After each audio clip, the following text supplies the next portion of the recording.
When the Jews were forced to leave their homes, a part of their humanity was left in their houses. As they progressed towards the camps, more and more of their humanity was left behind, and that empty space where humanity once dwelled was filled up by pure bestiality. This transformation of human into animal is called atavism, and is a prominent symbol in Ali Wiesel's book Night. In the concentration camps, we can see that the convicts inside have an animal-like lifestyle, which is centered around food. They kill for it, they harm for their family members for it. They even go so far that they run out into the open when an air raid is on to steal some soup. This is a clear sign of atavism, them risking their lives in order to gain some soup.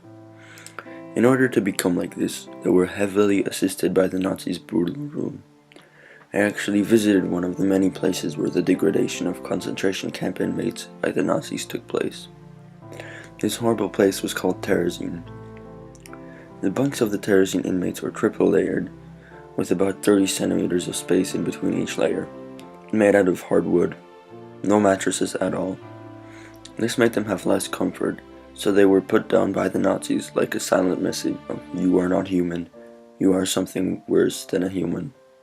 It also played on their minds, like as if they were not worthy enough for the Nazis to give them a blanket or good food. I say this because the inmates were given bread with sawdust as a meal, which is not meant for humans, but for some kind of animal that eats wood. Another place where the Nazis dehumanized the Terezin prisoners is the prison cells. They would fit those 70 people into a 5 by 5 meter room and leave them locked in there with the bare minimum of food, sometimes even for a week, or weeks on end. The delousing station in Terezin was also putting them down in their own eyes.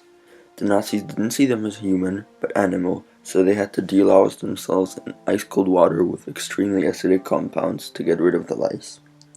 And the main reason behind the whole delousing operation was not to protect the inmates, but to protect the Nazi guards. And yet another clear sign of the Nazis telling the inmates that they are under the guards, either not human at all, or barely human. This was the aid that the Nazis gave the inmates to become like animals, so this change is called atavism, and it occurs many times throughout his whole book.